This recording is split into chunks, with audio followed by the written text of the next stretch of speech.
Hello everyone, आप सभी का आपके धना क्लासेस के यूट्यूब चैनल बहुत बहुत स्वागत है। आज हम करने वाले हैं बहुत इंपॉर्टेंट कंप्यूटर से रिलेटेड एमसीक्यू। जिससे पहले हम इसका थ्योरेटिकल वाला पार्ट जो कंप्यूटर इंट्रोडक्शन है उसको कर चुके हैं।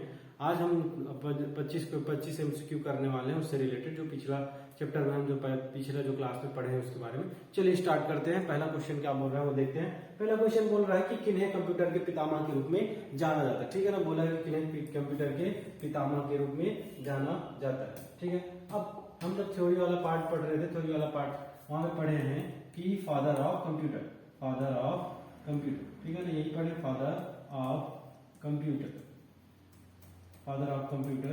किन्हें कहा जाता है father of computer? Charles Babbage. किसको किन्हों बोला जाता है? चार्ल्स बेबेज को। क्यों? क्योंकि इन्होंने क्या बनाया? डिफरेंस इंजन है ना, डिफरेंस इंजन बनाया। इसी कारण इनको क्या है? Difference engine. ठीक है ना, डिफरेंस इंजन डिस्कवरी की। ठीक है ना, तो इसी कारण इनको क्या बोला जाता है? Charles Babbage. Charles Babbage sorry, इसी कारण इन्हें बोला जाता है फादर ऑफ कंप्यूटर। किनको? Charles Babbage. इसके अलावा जो चार और ऑप्शन है, अदर ऑप्शन है, उसके बारे में देख लेते हैं कि रे टॉमलिंसन इसको इनको ना ईमेल के खोज के लिए जाना जाता है। ईमेल की खोज के लिए। साथ ही साथ अगर मैं देखूं सी ऑप्शन में क्या है? टिम बर्नर्ली। इनको www के डिस्कवरी के लिए जाना जाता है। ठीक है ना, वर्ल्ड वाइड वेब इसकी डिस्कवरी के लिए जाना जाता है। किसको? टिम बर्नर्ली को। साथ ही साथ आते हैं पॉल बुचेट के बारे में। पॉल बुचेट को जाना जाता है अर्पानेट, जो है अर्पानेट में जीमेल की डिस्कवरी के लिए किन्हें जाना जाता है? पॉल बुचेट। तो एक्स्ट्रा फैक्ट अब याद रखिएगा। अगर बोले कंप्यूटर के फादर ऑफ कंप्यूटर या फिर कंप्यूटर का पितामह, किनको? चार्ल्स बेबेज को। रे टॉमलिंसन किसके लिए जाना जाता है? ईमेल की डिस्कवरी के लिए। साथ ही साथ जो टिम बर्नर्ली है उनको www वर्ल्ड वाइड वेब, और आपका पॉल बुचेट है, पॉल बुचेट को अर्पानेट में जीमेल के डिस्कवरी के लिए जाना जाता है। चलिए आगे देखते हैं। आगे क्वेश्चन क्या बोल रहा है? सेकंड क्वेश्चन क्या बोल रहा है कि कंप्यूटर साक्षरता दिवस कब मनाया जाता है? ठीक है, कंप्यूटर साक्षरता दिवस कब मनाया जाता है? पढ़े हैं थ्योरी वाले पार्ट में। कब? 2 दिसंबर। कब मनाया जाता है? 2 दिसंबर को हमारा कंप्यूटर साक्षरता दिवस मनाया जाता है। चलिए आगे बढ़ते हैं। थर्ड क्वेश्चन बोल रहा है कि गीगो कंप्यूटर की किस विशेषता से संबंधित है? हम जब कंप्यूटर पढ़ रहे थे, कंप्यूटर में वहां पे कैरेक्टरिस्टिक्स वगैरह पढ़ रहे थे, विशेषताएं पढ़ रहे थे, तो वहां पे सभी को डील किए। ठीक है ना, गीगो का मतलब होता है garbage in garbage out. GIGO का पूरा नाम क्या है? गार्बेज इन और गार्बेज आउट। चलिए, अब गार्बेज इन गार्बेज आउट किससे रिलेटेड है? हमारे शुद्धता से। ठीक, शुद्धता से रिलेटेड है। साथ ही साथ हम गति के बारे में, स्पीड के बारे में डिटेल में पढ़े हैं। ठीक, प्रोसेसर का स्पीड के बारे में। साथ ही साथ इंस्ट्रक्शन को रीड करने का स्पीड के बारे में, इंस्ट्रक्शन रीड करने का स्पीड के बारे में। सुपर कंप्यूटर की स्पीड के बारे में, सुपर कंप्यूटर की स्पीड के बारे में। ठीक है ना, प्रोसेसर की स्पीड के लिए हम क्या पढ़े? मेगाहर्ट्ज। ठीक है ना, गीगाहर्ट्ज। पहले तो हर्ट्ज से नापा जाता था, लेकिन आधुनिक कंप्यूटर में जो प्रोसेसर है, अब प्रोसेसर की स्पीड किससे मापा जाता है? मेगाहर्ट्ज या फिर गीगाहर्ट्ज। इंस्ट्रक्शन रीड करने के लिए MIPS पढ़े हैं। ठीक है, मिलियन इंस्ट्रक्शन पर सेकंड। सुपर कंप्यूटर की स्पीड के लिए फ्लॉप्स के बारे में पढ़े। ठीक है ना, फ्लॉप्स फ्लोटिंग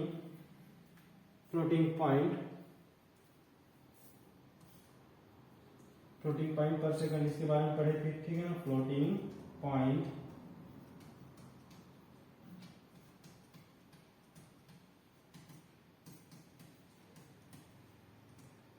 फ्लॉप्स के बारे में, फ्लॉप्स किसके लिए यूज होता है? सुपर कंप्यूटर का स्पीड मापने। आगे चलिए आगे देखते हैं। गार्बेज इन गार्बेज आउट किसके लिए? शुद्धता चेक करने के लिए क्या है, या फिर शुद्धता के जो शुद्धता है उसको देखने के लिए क्या यूज करते हैं? गीगो। एक कंप्यूटर सिस्टम जिससे पंखा जुड़ा होता है। ठीक है ना, एक कंप्यूटर सिस्टम जिससे पंखा जुड़ा होता है। पूछा जा रहा है कि पंखा किससे जुड़ा होता है? ठीक है ना, देखते हैं। अब हमारा किससे जुड़ा होता है? सीपीयू। ठीक है ना। सीपीयू सेंट्रल प्रोसेसिंग यूनिट, ठीक है। सेंट्रल प्रोसेसिंग यूनिट ये क्या होता है, कंप्यूटर का ब्रेन होता है। अब जब कंप्यूटर का ब्रेन है चलता रहेगा तो क्या होता है, हीट होता है। तो हीट होता है तो उसको कूल करने के लिए सीपीयू में क्या माउंट किया जाता है, सीपीयू में माउंट किया जाता है एक फैन, ठीक है ना। कूलिंग फैन क्या किया जाता है, माउंट किया जाता है, ठीक। तो आपका जो सीपीयू है, सीपीयू के ऊपर क्या लगा होता है, पंखा लगा होता है, कूलिंग फैन लगा होता है। और जो आगे और अदर ऑप्शन उसके बारे में देख लेते हैं। रैम, ठीक है ना, random access memory, RAM random access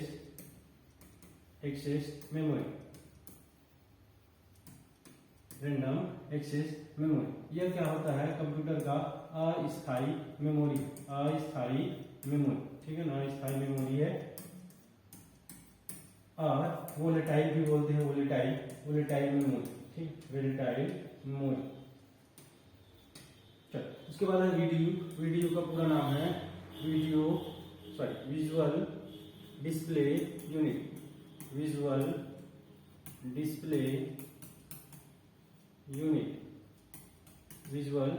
unit. रोम का पूरा नाम क्या है, रोम का पूरा नाम है रीड ओनली मेमोरी,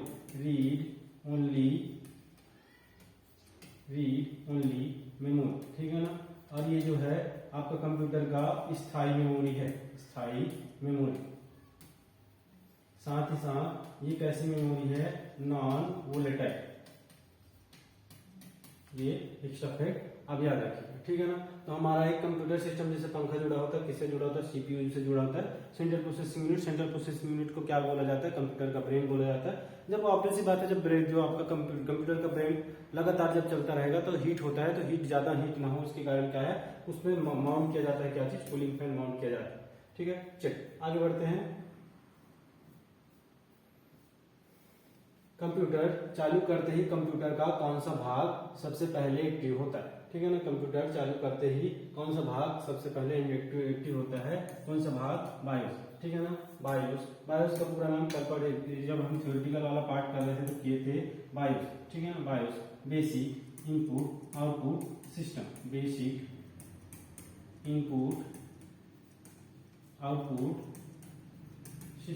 ठीक है ना।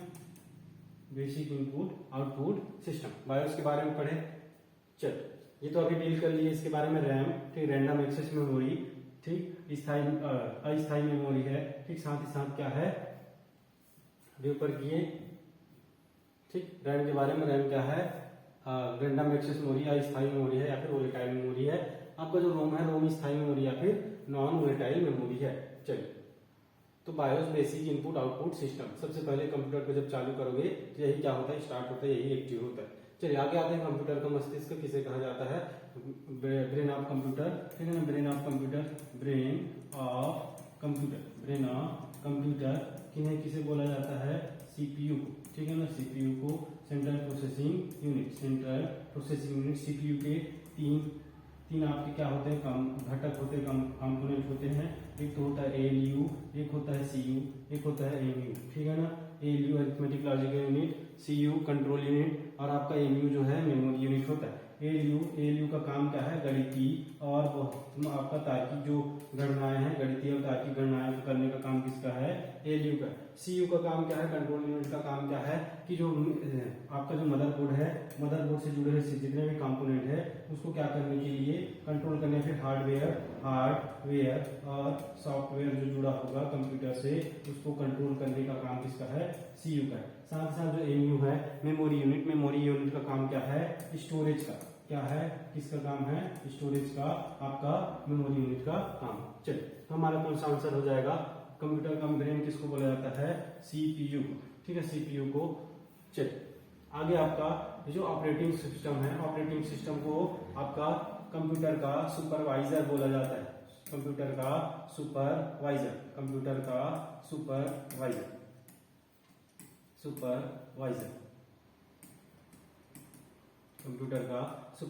साथ ही साथ भी बता दिया कि कंट्रोल यूनिट को क्या बोला जाता है, कंप्यूटर का नर्वस सिस्टम, नर्वस सिस्टम, ठीक है ना, तंत्रिका, तंत्र ऑफ कंप्यूटर, ठीक है ना। नर्वस सिस्टम ऑफ कंप्यूटर किसको बोला जाता है? कंट्रोल यूनिट को। एएलयू के बारे में तो पढ़ लिए। एएलयू का काम क्या है? गणितीय और तार्किक गणनाएं करना। चलिए आगे देखें। आगे क्वेश्चन बोल रहा है कि सीपीयू का कौन सा मुख्य कार्य है? सीपीयू जो है क्या क्या कार्य करता है? पहला तो प्रोग्राम निर्देश का क्रियान्वयन करता है, बिल्कुल सही। जो इंस्ट्रक्शन आपको दिया गया है, इंस्ट्रक्शन को क्या करना, क्रियान्वयन करना का काम किसका है? सीपीयू का है। भविष्य के लिए डाटा को स्टोर करके रखना, ठीक है ना, ये तो बिल्कुल गलत है। भविष्य के लिए डाटा को स्टोर किया जाता है आपकी जो आपका स्टोरेज डिवाइसेस है, आपका स्टोरेज डिवाइसेस जिसमें प्राइमरी स्टोरेज डिवाइसेस और सेकेंडरी, ठीक है ना, प्राइमरी मेमोरी और सेकेंडरी मेमोरी को, इसके बारे में आगे जो चैप्टर है उसमें पढ़ेंगे, ठीक है ना। चलिए थर्ड ऑप्शन क्या दिया है कि डाटा एवं सूचना को प्रोसेस करना, बिल्कुल सही है। ये भी क्या है? डाटा और सूचना को प्रोसेस करने का काम किसका है? सीपीयू का है। तो हमारा कौन सा ऑप्शन सही हो जाएगा? ए और सी क्या है? दोनों सही है, डी ऑप्शन के साथ जाएंगे। चलिए आगे देखते हैं। आगे क्वेश्चन क्या बोल रहा है? आगे क्वेश्चन बोल रहा है कि माइक्रो प्रोसेसर बनाने के लिए उपयोग में लाया जाता है, ठीक है ना। माइक्रो प्रोसेसर, ठीक है ना, माइक्रो प्रोसेसर सीपीयू बनाने के लिए तो कौन सा जो मेटलाइट है, ये रहा आपका सिलिकॉन मेटलाइट, ठीक है ना, सिलिकॉन मेटलाइट। साथ ही साथ आपका कंप्यूटर या फिर सिलिकॉन वैली के नाम से कौन से शहर को जाना जाता है? ये भी क्वेश्चन बहुत इंपॉर्टेंट हो जाता है, इसके बारे में पूछता है। सिलिकॉन वैली के रूप में किसको जाना जाता है? बेंगलुरु, ठीक है ना, बेंगलुरु को सिलिकॉन वैली के रूप में जाना जाता है। चल आगे देखते हैं। आगे क्वेश्चन क्या बोल रहा है कि प्रिंटेड सर्किट बोर्ड को कहा जाता है। प्रिंटेड सर्किट बोर्ड को क्या कहा जाता है? कि प्रिंटेड सर्किट बोर्ड को क्या बोला जाता है? मदरबोर्ड कहा जाता है, ठीक है। मदरबोर्ड जब हम थ्योरेटिकल वाला पार्ट कर रहे थे तो वहां पे दिखाया गया था आपको मदरबोर्ड में क्या थे?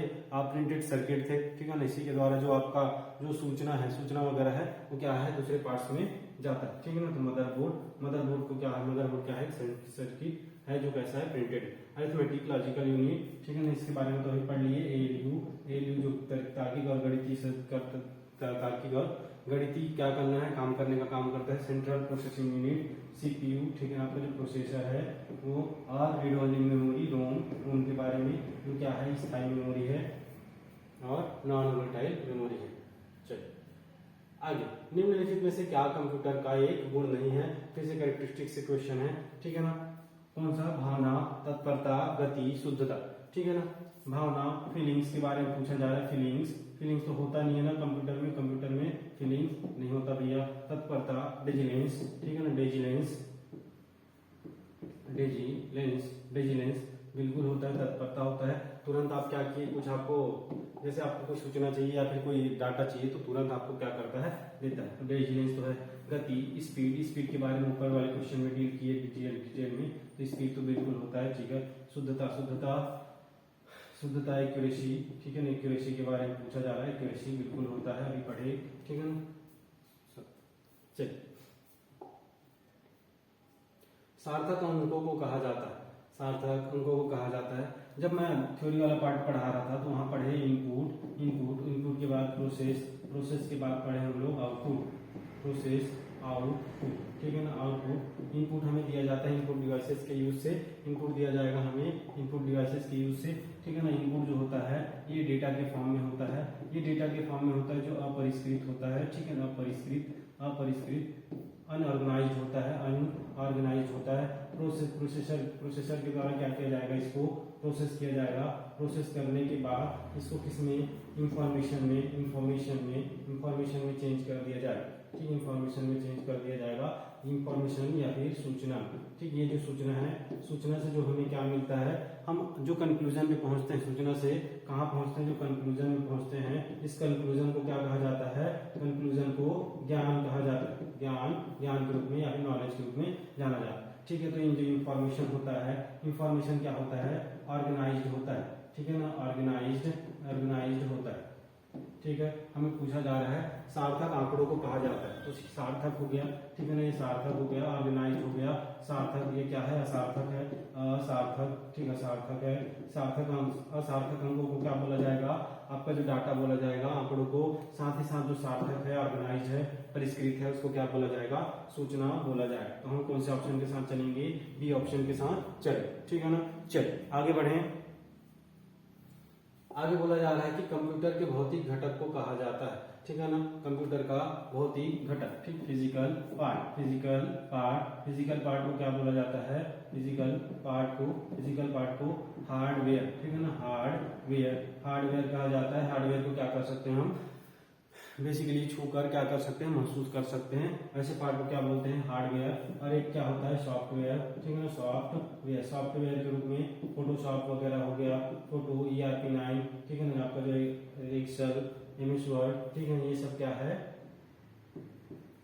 सॉफ्टवेयर। हार्डवेयर के रूप में आपका जो कीबोर्ड माउस, ठीक है ना, माउस, और आपका जो मॉनिटर, ये सभी किसके अंतर्गत आ जाएंगे, हार्डवेयर के अंतर्गत आ जाएंगे। बोला है कि भौतिक घटक को क्या कहा जाता है, तो भौतिक घटक को क्या कहा जाता है, हार्डवेयर कहा जाता है। भौतिक घटक को क्या बोला जाता है, हार्डवेयर।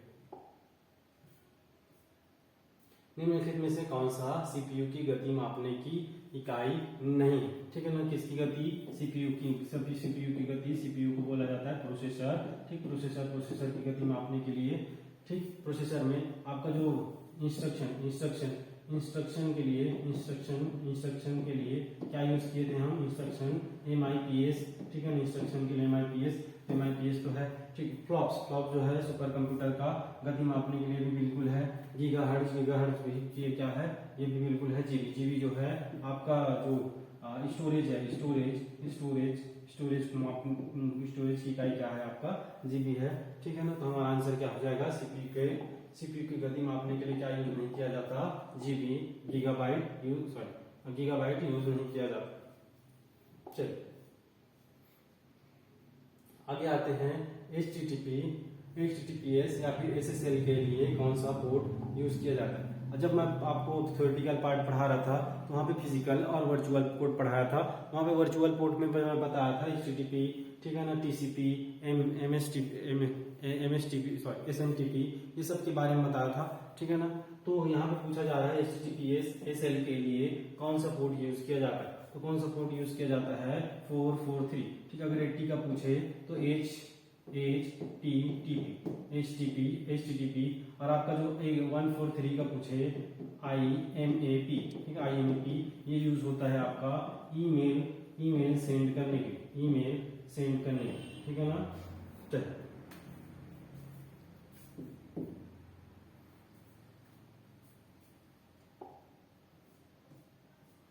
आगे देखते हैं, कंप्यूटर शब्द की उत्पत्ति किस भाषा से हुई है। कंप्यूटर शब्द की उत्पत्ति किस भाषा से हुई है, तो किस भाषा से, ग्रीक या फिर लैटिन वर्ड कौन सा, कंप्यूट से क्या बना था, कंप्यूटर, ठीक है ना, कंप्यूटर, और कंप्यूटर का अर्थ होता है हिंदी में संगणक का मतलब गणना करने वाला। चलिए आगे आते हैं HDMI, ठीक है ना। HDMI आपका जो वर्चुअल पोर्ट था या जो आपका जो फिजिकल पोर्ट था, फिजिकल पोर्ट में HDMI भी पोर्ट होता है। इसका पूछा कि HDMI का पूरा नाम क्या है, फुल नेम क्या है, ठीक है। तो क्या होता है HDMI का, हाई डेफिनेशन मल्टीमीडिया इंटरफेस क्या हो जाएगा, इसका सही आंसर हो जाएगा। चलिए आगे बढ़ते हैं। आगे क्या क्वेश्चन बोला है कि आगे मदरबोर्ड पर सारे कंपोनेंट जिस प्रिंटेड वायर से जुड़े होते हैं उसे कहा जाता है।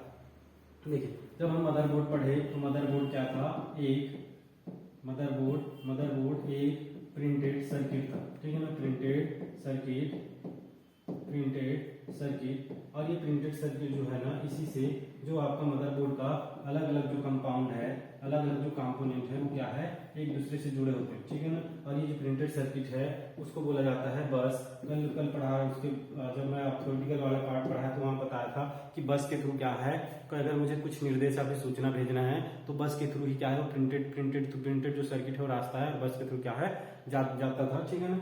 चलिए, तो कौन सा क्या हो जाएगा हमारा, बस, BUS बस। चलिए, कंप्यूटर के अंदर पावर सप्लाई के लिए प्रयुक्त डिवाइस है, ठीक है ना। कंप्यूटर के अंदर पावर सप्लाई के लिए प्रयुक्त डिवाइस है, कौन सा है, SMPS। कौन सा, SMPS, ठीक है ना। स्विच मोड पावर सप्लाई, ठीक, switch mode power supply, switch mode power supply देखे थे ना, SMPS, ठीक है ना। SMPS का काम क्या है कि आपका जो कंप्यूटर है, कंप्यूटर को क्या करना, पावर सप्लाई करना। साथ ही साथ जो आपका कंप्यूटर है, कंप्यूटर जो है DC करंट से चलता है, DC करंट से क्या करता है, चलता है। लेकिन क्या है, हमारा जो घर है नॉर्मली यूज होता है, घर में क्या होता है, आपका AC करंट, अल्टरनेटिंग करंट है। इस अल्टरनेटिंग करंट को DC करंट में चेंज करने का काम भी किसका है, SMPS का है, ठीक है ना। किसका है, SMPS का है।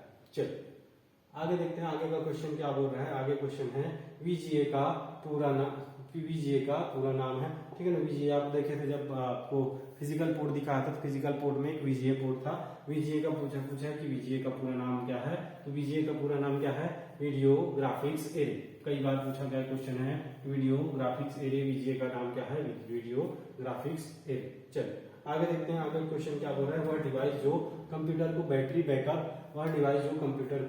बैटरी बैकअप प्रदान करता है, ठीक है ना, जिसके द्वारा बैटरी बैकअप प्रदान किया जाता है, तो कौन सा है, UPS। क्या है वो, UPS, ठीक है ना। SMPS के बारे में भी पढ़े। SMPS क्या है, कंप्यूटर का पावर सप्लाई करता है कंप्यूटर को, ठीक है ना। कंप्यूटर को पावर सप्लाई, अगर क्या है, बीच में अगर बिजली ऑफ हो गया, ठीक है ना, बीच में अगर बिजली ऑफ हो गया तो उसके कुछ समय के लिए उसको पावर सप्लाई करने का काम किसका है, कुछ समय के लिए पावर सप्लाई का काम किसका, UPS का। अनइंटरप्टेड पावर सप्लाई, ठीक है ना, अनइंटरप्टेड पावर सप्लाई, ठीक। चल आगे देखते हैं, आगे क्या बोला जा रहा है। आगे क्वेश्चन बोल रहा है इंटरनेट के जन्मदाता है, ठीक है ना। इंटरनेट के जन्मदाता के बारे में पूछा जा रहा है। इंटरनेट के जन्मदाता कौन है, इंटरनेट के जन्मदाता है विंटन सर। इंटरनेट के जन्मदाता कौन है, विंटन सर, ठीक है ना, विंटन सर। चलिए, और जो अलग ऑप्शन है उनके बारे में देख लेते हैं। पहला तो क्या है आपका, रॉबर्ट डेनर, ठीक है ना। आपका जो है रॉबर्ट डेनर किसके लिए जाने जाते हैं, रैम के डिस्कवरी के लिए, ठीक है ना। रैम के डिस्कवरी के लिए जाने जाते हैं किनको, रॉबर्ट डेनर। रैंडम एक्सेस मेमोरी, ठीक है ना। चलिए आगे है एडम ऑसबॉर्न, ठीक है ना। एडम ऑसबॉर्न को किसके लिए, जो PC है या फिर लैपटॉप है, लैपटॉप का जनक के रूप में जाना जाता है, लैपटॉप के खोजकर्ता के रूप में जाना जाता है। अगला आते हैं DB ऑप्शन, क्या है, बॉब मेटकॉफ। अब जब हम लोग आपको फिजिकल पोर्ट में दिखाया था तो वहां पे बोला था कि लेन पोर्ट, ठीक है ना। तो लेन का खोज के लिए, लेन का डिस्कवरी के लिए किसको जाना जाता है, मॉड। आपके जो बॉब मेटकॉफ को लेन लोकल एरिया नेटवर्क किसका क्या हो जाएगा, पूरा नाम हो जाएगा, ठीक है। तो एक्स्ट्रा ये फैक्ट याद रखिएगा। रॉबर्ट डेनर्ट को रैम की डिस्कवरी के लिए, रैम के खोज के लिए किसको जाना जाता है, रॉबर्ट डेनर्ट को। साथ ही साथ जो विंटन सर्फ को किसकी खोज के लिए, इंटरनेट की खोज के लिए, ठीक है ना, इंटरनेट की खोज के लिए। एडम ऑसबॉर्न को PC या फिर लैपटॉप का खोज के लिए। और जो बॉब मेटकॉफ को लैंड की खोज के लिए, लोकल एरिया नेटवर्क इसके डिस्कवरी के लिए जाना जाता है, ठीक है ना। एक्स्ट्रा फैक्ट ये याद रखिए। चलिए आगे देखते हैं VPN का पूरा नाम क्या है। VPN का पूरा नाम है। ठीक है, VPN का पूरा नाम क्या है इसके बारे में देखते हैं। VPN का पूरा नाम क्या है? VPN का पूरा नाम virtual private network. Virtual private network, ये क्या हो जाएगा आपका? VPN का पूरा नाम है। चलिए आगे क्वेश्चन देखते हैं। भारत का पहला कंप्यूटर कहाँ स्थापित किया गया था? ठीक है ना, भारत का पहला कंप्यूटर कहाँ स्थापित किया गया था? ये याद रखिएगा, कई बार पूछा गया है कि भारत का पहला कंप्यूटर कहाँ स्थापित किया गया है। भारतीय सांख्यिकी संस्थान कलकत्ता। भारतीय सांख्यिकी संस्थान कहाँ पे? कलकत्ता में भारत का पहला कंप्यूटर स्थापित किया गया था। चलिए, देश का प्रथम कंप्यूटर साक्षर, ठीक है ना, देश का पहला कंप्यूटर साक्षर जिला है। ठीक, देश का पहला कंप्यूटर साक्षर जिला कौन सा है? मलप्पुरम। कौन सा है? मलप्पुरम। ये जो है केरल स्टेट में क्या है? अवस्थित है आपका मलप्पुरम, जो क्या है? देश का प्रथम कंप्लीट कंप्यूटर साक्षर जिला है। चलिए आगे आते हैं। संसार का प्रथम प्रोग्रामर माना जाता है। संसार का प्रथम प्रोग्रामर किसको माना जाता है? लेडी एगा आगस्टा। लेडी एगा आगस्टा को प्रथम प्रोग्रामर या फिर सीपीयू के डिस्कवरर के प्रथम प्रोग्रामर के रूप में जाना जाता है। सॉरी, सीपीयू नहीं, ठीक। तो इनको किसके रूप में जाना जाता है? प्रथम प्रोग्रामर के रूप में जाना जाता है। किसको? लेडी एगा आगस्टा। लेडी एगा आगस्टा को प्रथम प्रोग्रामर के रूप में जाना जाता है। चलिए आगे आते हैं। विश्व का प्रथम इलेक्ट्रॉनिक कंप्यूटर है। तो विश्व का प्रथम इलेक्ट्रॉनिक कंप्यूटर हमारा कौन सा है? ENIAC। ठीक है ना, कौन सा है? ENIAC। ठीक है, ENIAC हमारा क्या है? प्रथम इलेक्ट्रॉनिक कंप्यूटर है विश्व का। अगर ENIAC के बारे में देखें तो ENIAC क्या है? प्रथम वाणिज्यिक या व्यापारिक कंप्यूटर। वाणिज्यिक या फिर व्यापारिक कंप्यूटर के रूप में किसको जाना जाता है? यूनिवेक। चलिए आगे देखते हैं। माइक्रोसॉफ्ट का मुख्यालय है। इसको ये भी कई बार पूछा गया है। तो माइक्रोसॉफ्ट का मुख्यालय कहाँ पे है? वाशिंगटन डीसी में क्या है आपका? माइक्रोसॉफ्ट का मुख्यालय। गूगल के संस्थापक है। गूगल के संस्थापक कौन कौन है? एक तो है लैरी पेज के साथ साथ सर्गी ब्रिन। ठीक है ना, दोनों मिलकर क्या किए थे? गूगल को स्थापित किया, फिर गूगल की खोज किए थे। तो हमारा आंसर क्या हो जाएगा? C, A और B दोनों। ठीक है ना। चलिए, तो ये आपके 25 क्वेश्चन कंप्लीट होते हैं। जो इसी लेवल का आपका जो पहला जो चैप्टर है बेसिक इंट्रोडक्शन ऑफ कंप्यूटर, इसी लेवल का आपको क्वेश्चन देखने को मिलेगा। ठीक है ना, यहाँ से ज्यादा क्वेश्चन बनता नहीं है। बेसिक यहाँ पे एक और टॉपिक है जहाँ से क्वेश्चन बनता है, जो इन्वेंशन है। जैसे मैं यूट्यूब का इन्वेंट कौन किया था, पहला ईमेल किसने भेजा था, ये सब जो छोटी छोटी चीजें हैं इसके बारे में पूछता है। अगला जो हमारा चैप्टर होगा, जब वहाँ पे एमसीक्यू करेंगे, तो जो डिस्कवरी वाला जो पार्ट है वहाँ से हम आपको एमसीक्यू वहाँ पे इंक्लूड कर देंगे। जब इनपुट आउटपुट डिवाइस करेंगे ना, तो वहाँ से जब उसका एमसीक्यू करेंगे तो इसका भी जो आपका डिस्कवरी वाला पार्ट है उसका भी कुछ क्वेश्चन वहाँ पे इंक्लूड करने का ट्राई करेंगे। ठीक है ना। चलिए, अगर आपको ये लेक्चर अच्छा लगा हो तो हमारे वीडियो को लाइक करिए, अपने दोस्तों के साथ शेयर करिए और हमारा चैनल सब्सक्राइब जरूर करिए। ठीक है, थैंक यू सो मच।